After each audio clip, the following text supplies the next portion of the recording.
Welcome back to IGN's History of Awesome, a year-by-year breakdown of games, movies, TV shows, toys, and more that became a special part of the geek arts. 1981 saw a turning point for video game RPGs. Both Ultima and Wizardry became highly influential for the entire genre. Donkey Kong got in trouble with a certain plumber, MTV spread music all over the world, and Raiders of the Lost Ark defined the action-adventure movie genre. A lot of stuff happened in '81, so let's discuss.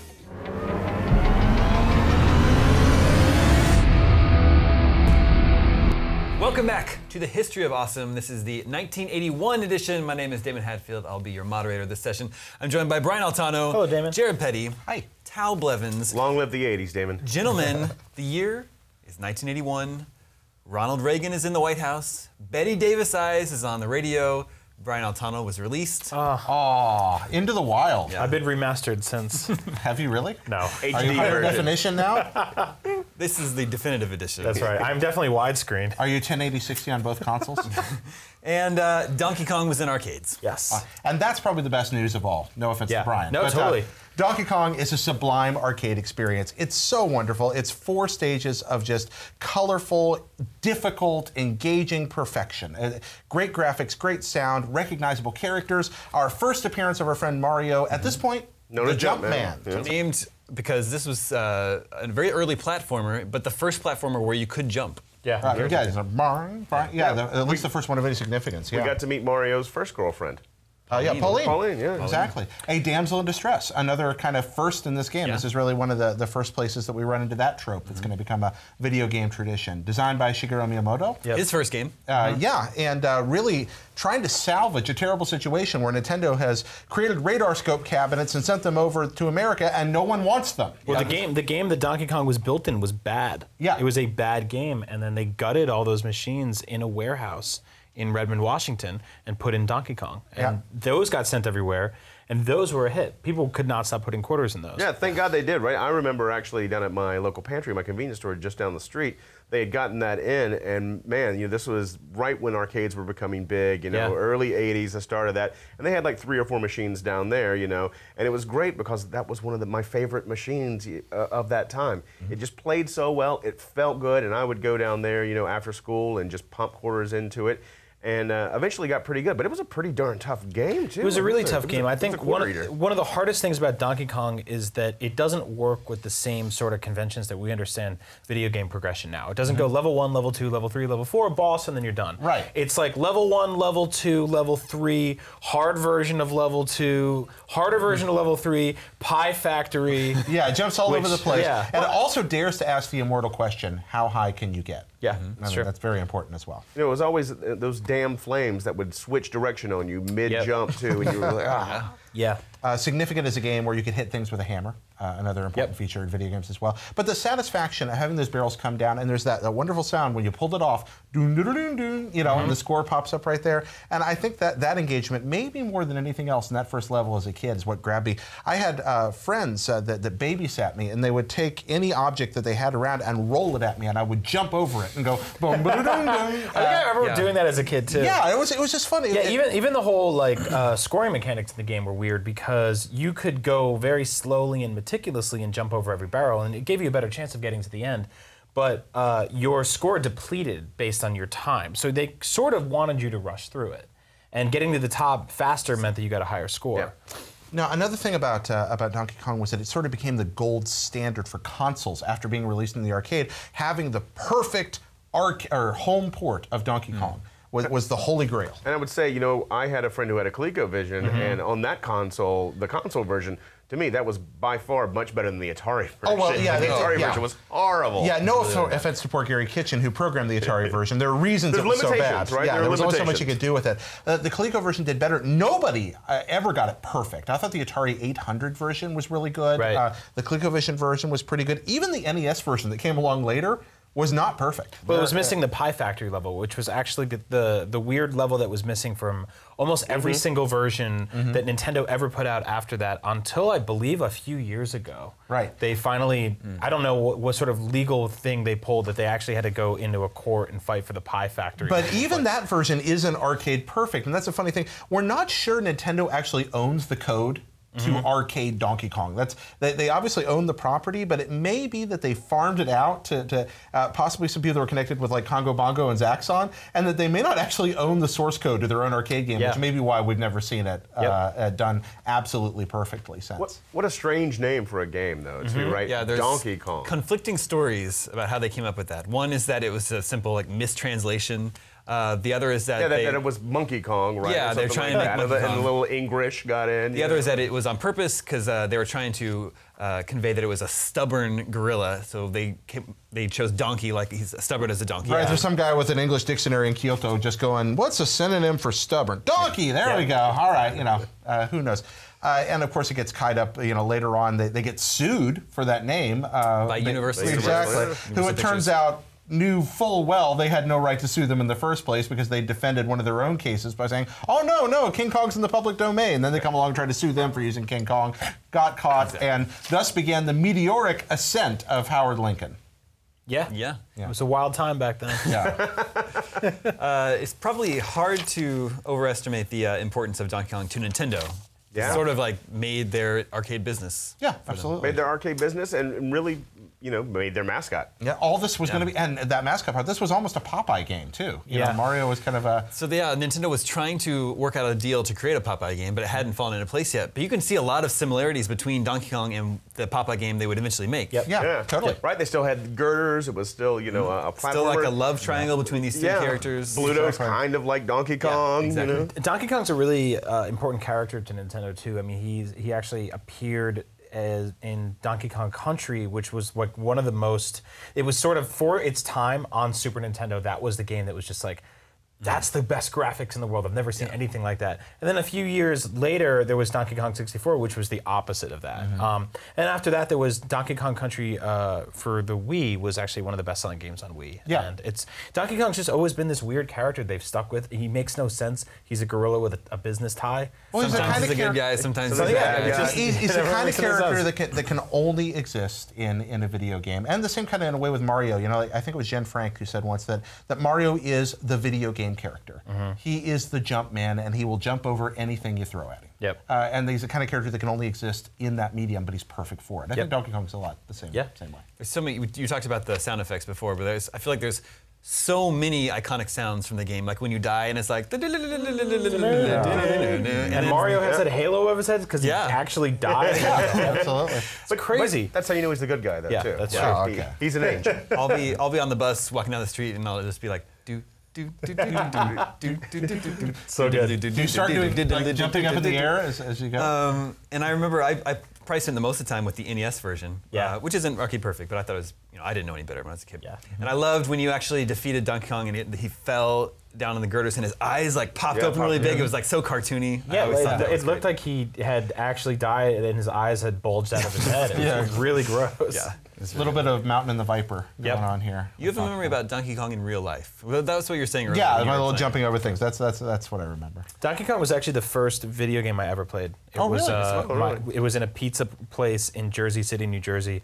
I remember specifically my dad lifting me up and holding me so I could play the game. And 27 years later or so, I bought a Donkey Kong arcade cabinet and refinished it and repainted it and everything, and then donated it to Sam Claiborne, who works at IGN, because he's got a whole basement full of arcades. Those arcade machines are beautiful. They have wooden coin boxes inside, like these handcrafted, and they were all shipped over from Japan. They were assembled here, but they were made in Japan and sent over. So they've got kind of this loving wooden craftsmanship inside. Claiborne was telling me about that. I love, too, just the colorful, I remember the side art on that cabinet as well. Just, very cartoonish, but, the very colorful and brought out on that game. It was really neat. It was very eye-catching. It's on like Donkey Kong. It's still a thing that people say. Yep. Donkey Kong's going to be in Pixels, the movie coming out this summer. He was pretty much the inspiration for Wreck-It Ralph. Yeah, exactly. And fun fact, Eminem is one of the 20 best Donkey Kong players in the world and will often tweet out his scores. I did not know I did that. not know that. What? Marshall Mathers. Awesome. Yeah, that's great. I'll be.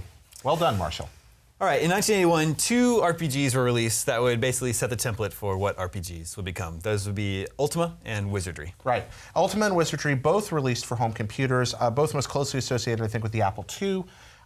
Here's what's important about that. Ultima plus Wizardry equals Dragon Quest. And Dragon Quest is really the progenitor of most modern RPGs on consoles. So Ultima and Wizardry American games, Dragon Quest a Japanese game. It is surprising, though, how popular those games actually were in Japan. I mean, I remember as a kid, you know, there had been other first-person RPGs before then.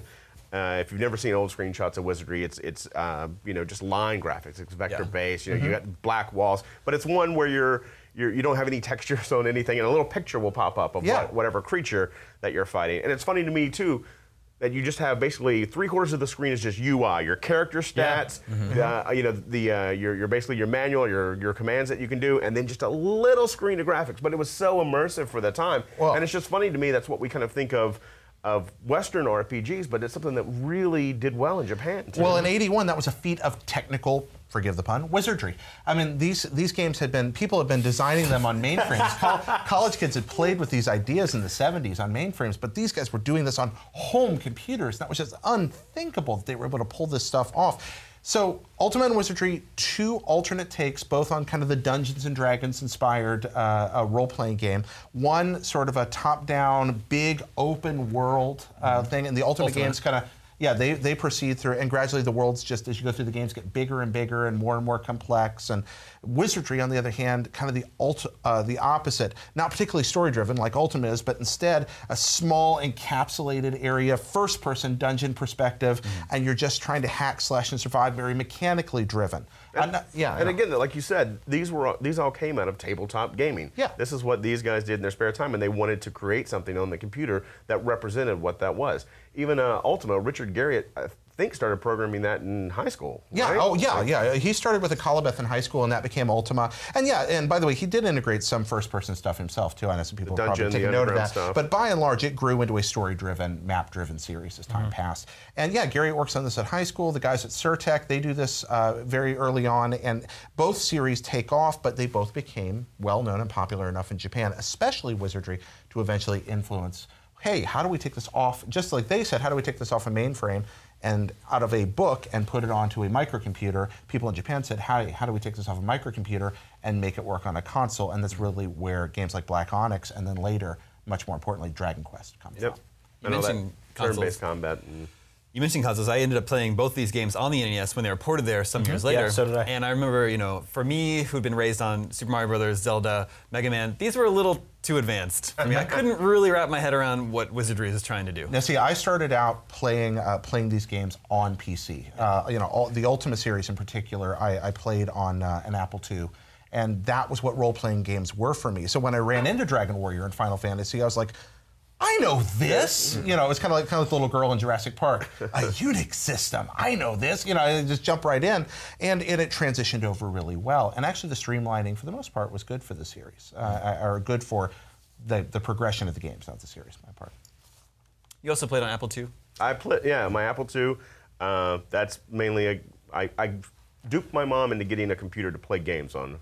Duped her into thinking that it was an educational tool. It really wasn't. Also, it was to play RPGs. Also important to note that these games, in addition to the Dragon Quest influence in Japan, they also heavily influenced the development of PC RPGs. Things like Fallout, for example, have a genetic heritage that goes back to Ultima and Wizardry as well. And we shouldn't forget about that either. These were the games that influenced the guys that made those kinds of and you even talk, I mean, you know, things like Bard's Tale, almost a direct you know, translation of Wizardry or a progression of Wizardry.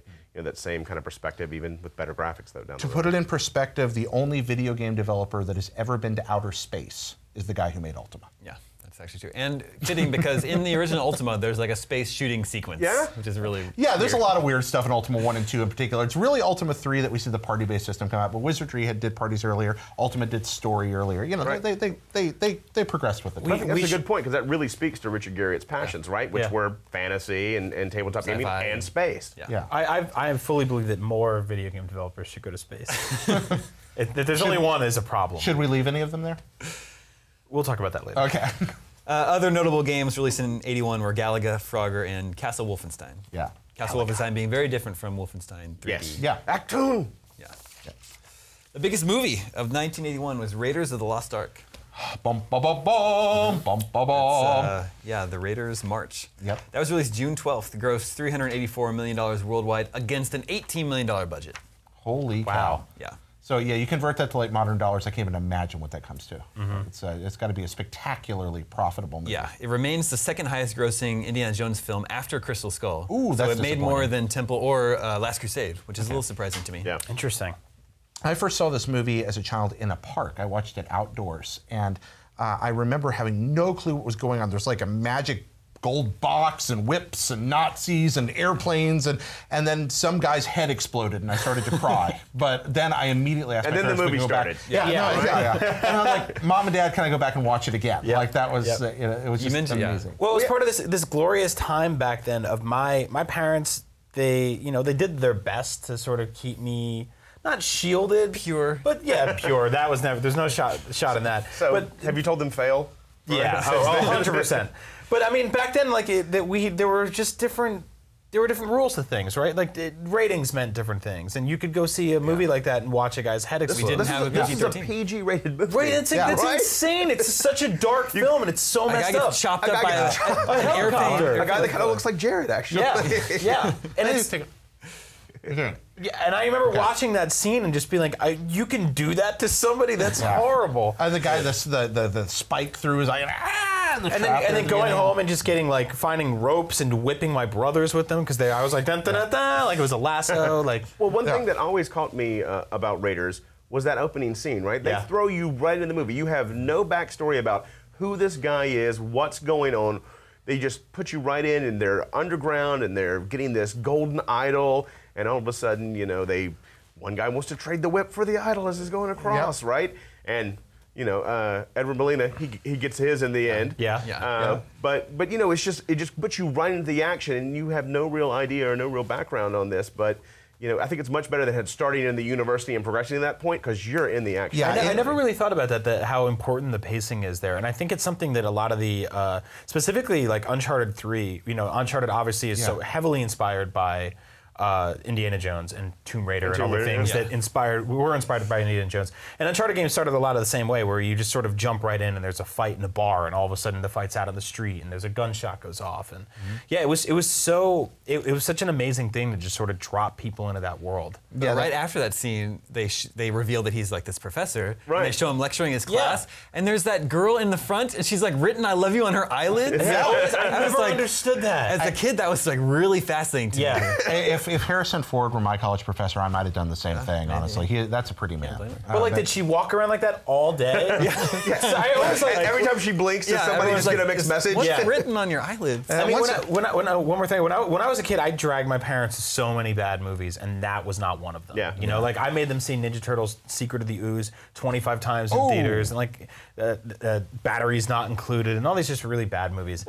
And we walked out of there, and my dad was just like, "So when do you want to see that again?" And I was like, "Next weekend." And he's like, "All right, let's get tickets." Yeah, Raiders of the Lost Ark is spectacular. I got a chance to see it in the theater again for the first time in years, not too long ago, and I'd forgotten how well it blows up too, like how well it looks projected on a big screen. The wonderful grain, again, that John Williams score, Steven Spielberg, John Williams, yet again, again and again in the history of awesome, we run into these guys in this period of time because they were just doing some of their best work. The incredible directing in this movie, some of the best stunt work of all time in Raiders of the Lost Ark, and just thing after thing you don't expect coming. Superb directing, and that score, not just the march, but the whole score, and again, kind of the motif music that's set to, you've got themes for characters, Marion's music kicking in at certain moments, and then, the Nazi, the bum, bum, bum, bum, coming in with the Nazis. It's just wonderful movie. One of my favorite production, notes or stories from almost any movie was from Raiders of the Lost Ark. When they're talking about the scene where the guy comes out with the saber, right, the scimitar, and he's going to fight him.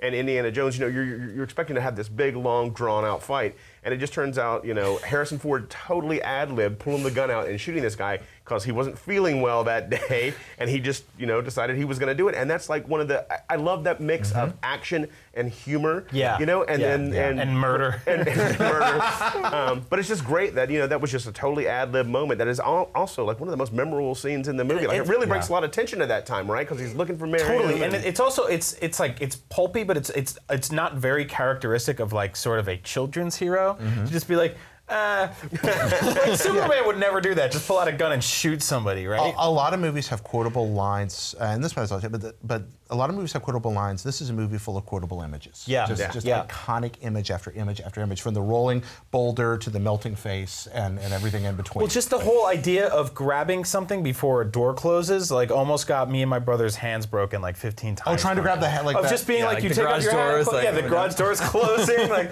how many times we did that and almost got stuck? We didn't always have sensors. Like, it's gonna come down on your hand. After this movie, when people would ask me as a kid what I wanted to be when I grew up, I said an archaeologist and video game designer. That's pretty good. That's where I'd reached. So it's such an iconic character for Harrison Ford, but George Lucas didn't originally want him in the movie because he didn't want Harrison Ford to be his Robert De Niro. Like, this is the guy that's in all my movies. And he actually offered the role to Tom Selleck, but he couldn't do it because of Magnum PI. And that could have worked. I could see Tom Selleck in that role. He'd have done it different, but he might have been a very good Indiana Jones. But I'm glad we got Ford. They finally offered it to Harrison Ford like 3 weeks before filming was going to start. Wow. Yeah. Nominated for Best Picture also, which is a little surprising. Like, I think of Birdman, Selma.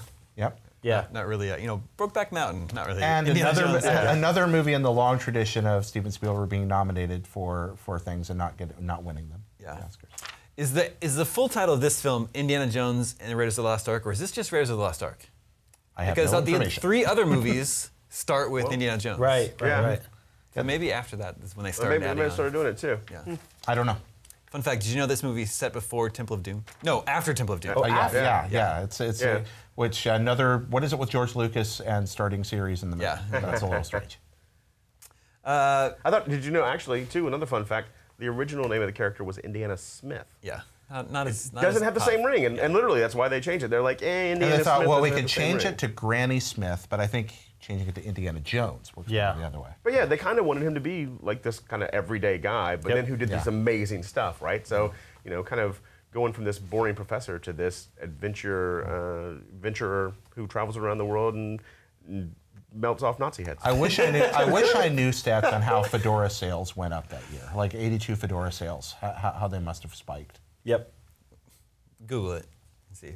The Atari 2600 game, Raiders of the Lost Ark, isn't that the same programmer as the ET game? Yes, but it's also the same programmer as Yar's Revenge, and this is a game that I've beaten many times and thoroughly enjoy. It's an adventure game that, if you have a manual next to you and you know what you're trying to do, is really a lot of fun and actually makes sense. You have to use both joysticks to play it. It has an inventory system and watch a lot of out things. for the tsetse flies. Yeah, to watch out for the tsetse flies. But there's all these neat little hidden passages, and it feels kind of Indiana Jonesy. And as long as you understand what the items do, it's quite playable and enjoyable. Unlike E.T., it's actually a logical game that makes quite a bit of sense. And Spielberg himself apparently was very happy with Howard Scott Warshaw's vision of this. And it's a game my dad and I played together a lot, so I have a lot of nostalgia for it as well. He and I would figure the puzzles out together, and even if he knew what you were doing, it was still really hard. Isn't he basically just a rectangle with another rectangle hat? Yeah, it's got. You can make out the hat. Yeah. He's got kind of arms, and the whip is just a little dot that pops up you. But you figure it out.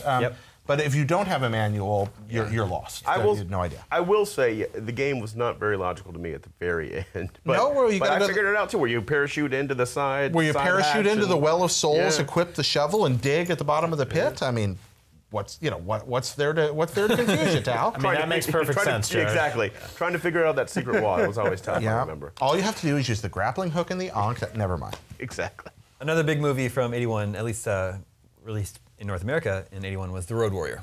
The sequel to Mad Max. Yeah. Which is interesting because the first Mad Max did not perform very well in America. Yeah. So they just, in other territories it's called Mad Max 2. Here it was just called The Road Warrior, and none of the advertising referred to Max at all. Okay, I'm just going to call it right now. Raiders of the Lost Ark and Mad Max in the same year. This is the best year for stunts in the history of movies. Between the two of these, how many stuntmen must have perished providing us with amazing entertainment?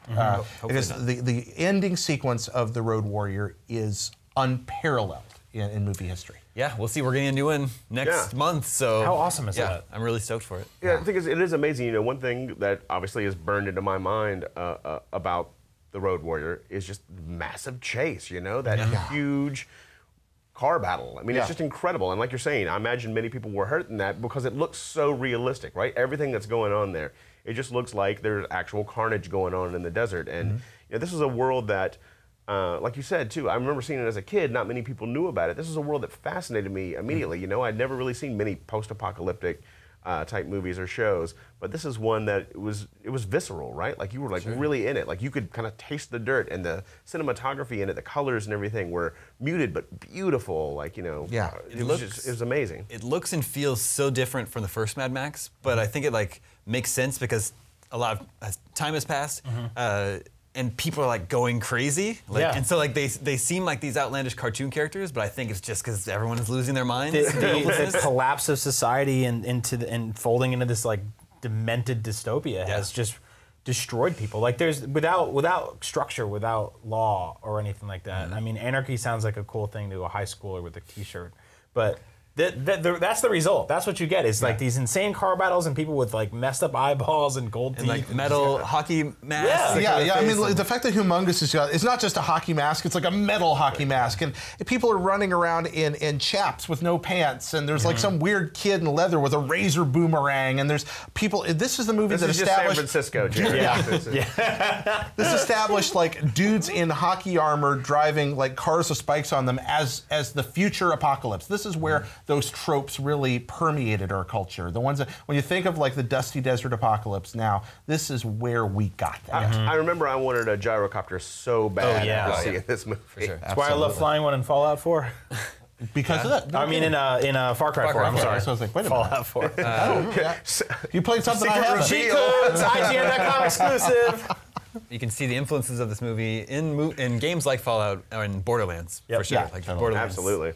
Yeah, and there were a lot of imitators and things that And came Fallout, afterward. right? There would be no Fallout with you know the Mad Max series. And there was like to me, I was the same way, Tal, where this was sort of like the beginning of my obsession with post-apocalyptic stuff. And I remember seeing movies like A Boy and His Dog, which were kind of Mad Maxy, but also weirdly sci-fi. Because it's like, oh, let's add a talking dog to it. But this is a trope that they've gone back to so many times, like that war-torn landscape. Like even like Book of Eli kind of did it to an extent. And I love that theme. I'm so glad that we're getting a new Mad Max. It's fascinating to me. It also does a neat thing with the violence where it's the visceral violence of this movie is different. Now when we do visceral violence in films, a lot of times it's slow and agonizing and we're watching every detail. Whereupon when something violent happens in this, it's almost more realistic. It happens very quickly. And even if it's bloody, it happens instantaneously. Often they'll even speed up the film. At the moment the violence is taking place to give it the sense of impact. And I greatly prefer that to kind of what we get now where it's just this long, slow, like, or something even like, again, I think about the Mountain and the Viper and the slow, you know, in Mad Max that would have been like that and it would have been better. One thing I really remember liking about the movie too is just that all the technology was very realistic, but very well thought out, very smart, and seemed semi-futuristic, but the kind of these things that you had to patch together based on, you know, whatever scraps that you could find. Like the Interceptor, the car, was just like, you know, everything built in, and you know, you're looking at, you know, even their costumes that they wore, you know, like gathering scraps and putting together as much armor as you can, and it just looks weird and disjointed and dystopian, but it all kind of fits together and makes sense too. Yeah.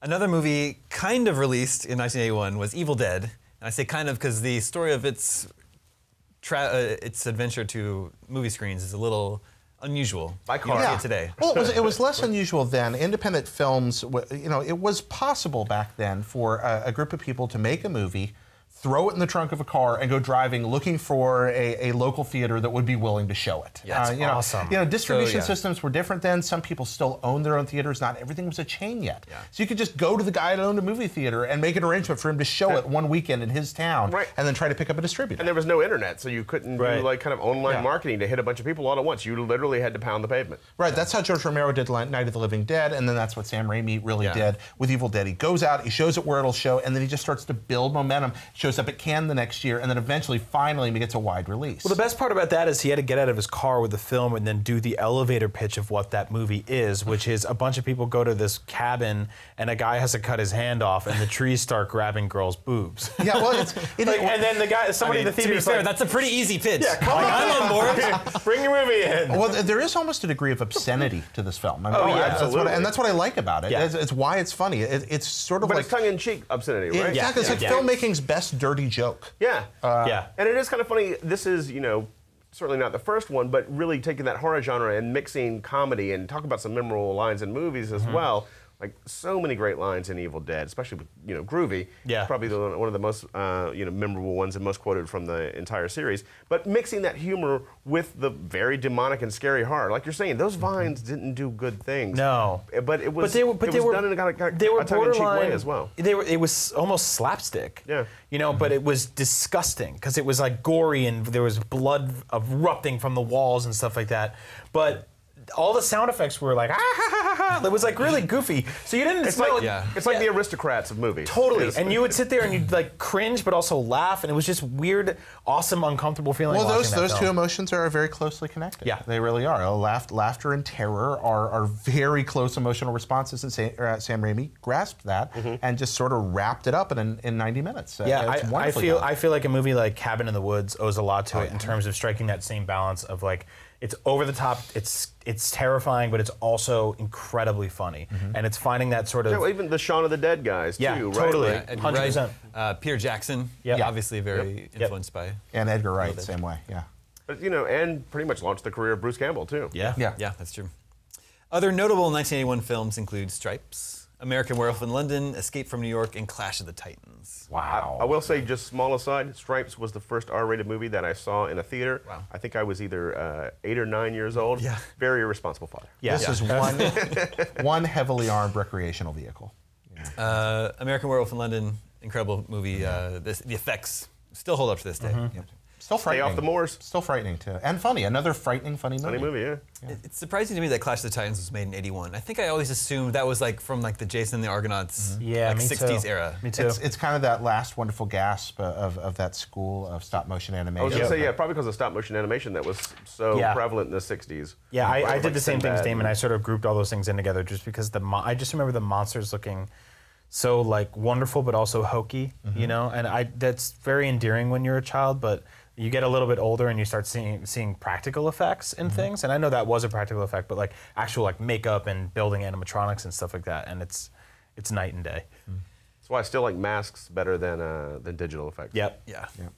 So, at 12:01 a.m. Eastern on August 1st, 1981, MTV went on the air, and Tal was watching. I was watching. Wow. I remember. So this is when we had cable, but it was the click box cable. There wasn't even digital, right? It was the analog. You went up and you clicked through each channel that you wanted. There was such media hype around this launch of a new channel, specifically aimed at the younger generation. This was kind of the start of that. Nickelodeon had been around for a few years before, but this was kind of really aimed at young adults, and it was the visual representation of radio, on television. Like, many people may not believe this, but MTV actually started out as music television. It really just was showing videos. there to show 24 hours a videos day. with VJs, which was the equivalent of DJs, but for videos. And really, they didn't have any of the reality TV show stuff yet. They didn't have any other programming besides just showing videos. And I remember staying up until 12:01 and having the little spaceman and the da da da da, like such that iconic music. But it was a thing that people were talking about. Kurt which was, Loder, Well, yeah, delivering the that's- news. Yep. Hey, They instant. You are very Kurt Wow, Loder that's today. amazing. I never noticed.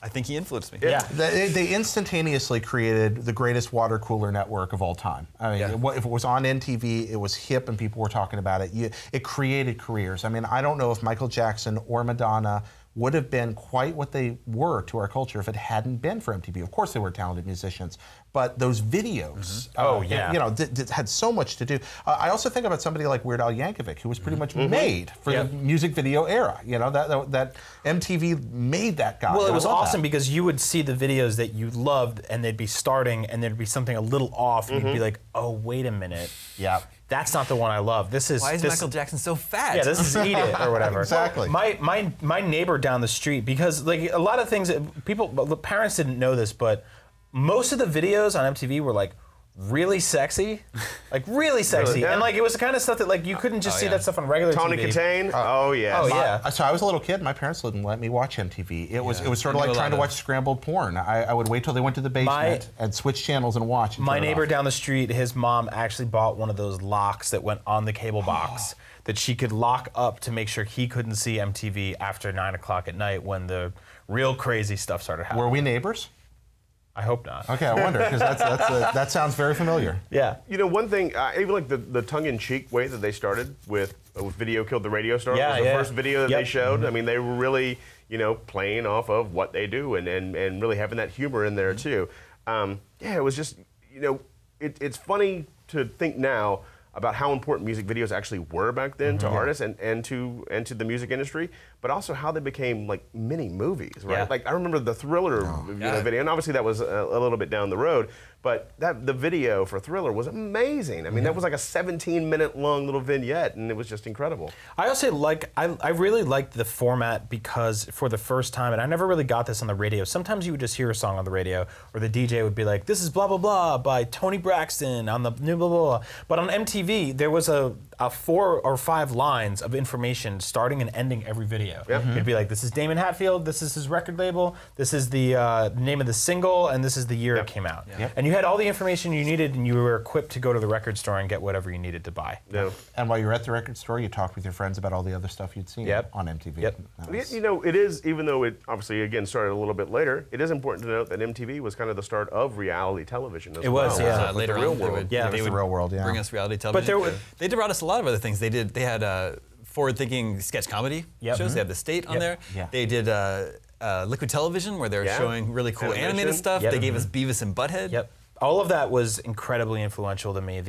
Especially a lot of the stuff like The State, being weird, offbeat, sketch comedy made by a troupe of friends. The Liquid Television stuff was like super deranged, artistic. Even Yo MTV Raps, which is like I'm wearing a shirt inspired by it that I'm mic'd up right now. I don't get too loud, but that was incredible to me to just turn on the TV and be like, hey, there's 30 rappers. And they're just all in a room, and they're all just hanging out. And they're going to put on a beat, and they're all going to take turns rapping. That's a great point to put out there too, because you know you talk about usually most radio formats, you're locked into one type of music, right? This was a network that had a heavy metal show. Headbangers Ball. Every Saturday night I watched Headbangers Ball. Absolutely. They had Yo MTV Raps. They had the all 120 minutes, right? Which was the all music. So I don't think they ever really did much country, but I mean they really mixed a lot of different genres and formats and really exposed people to a lot of different music that they may not normally hear. Can we have this back? I know, right? This is one of those ones. Some old ideas are not good, but this was a good idea. I'd like this back. Permanent fixture of my childhood. I'd come home from school, MTV was just on. Even at like the daycare, it would like just all day long MTV was just playing on TV. So your parents wouldn't let you watch it, yet David's daycare had MTV on. That's we were fine. Almost out of time here. I want to mention in 1981, the first portable computer was released, the Osborne 1. And Jared has actually had experience with this. It just looks like a big metal suitcase. It looks like something the president would use to start World War III. Like you open it up and there's a tiny little CRT screen and a disk drive, and the part you pull off is a big wired keyboard. It doesn't have a battery. Given how old the defense software is, it might actually be the computer that the president needs today. Sorry, that could be it. You had to plug it into the wall. It weighed 25 pounds. But this was a boutique item. I mean, if you had, most people didn't have computers. You had a computer that you could carry around with you. I mean, this was, if you had one of these things, you either had it made or you were Super Nerd of the Year, depending on who saw it. It costs $1,795 in '81, which is equivalent to $4,600 today. 25 pounds. And a computer. Well, when you think about it, you know, the first portable of anything, those first cell phones, right, are like these huge, big, they look like old World War II communication, you know. Devices. It was a good computer. It had 64K of RAM, which at the time was actually quite a bit of memory. It was capable of doing a lot. Osborne should have worked out. We should still be using Osborne computers today, but the company, unfortunately, was badly mismanaged. No, I can't remember. Because of the Green Goblin.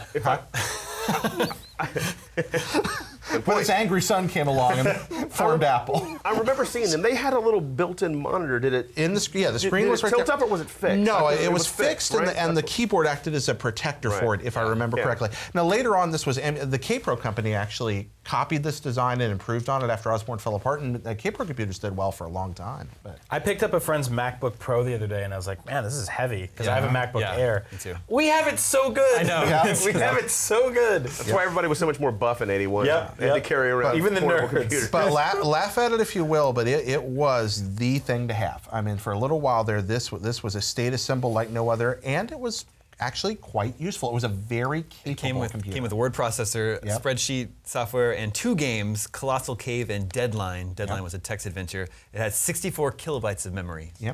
and it was advertised as the only computer that would fit underneath an airline seat. Well, there we go. Isn't Deadline 23 coming out next week? Yeah, Isn't I that think the HD remaster, maybe?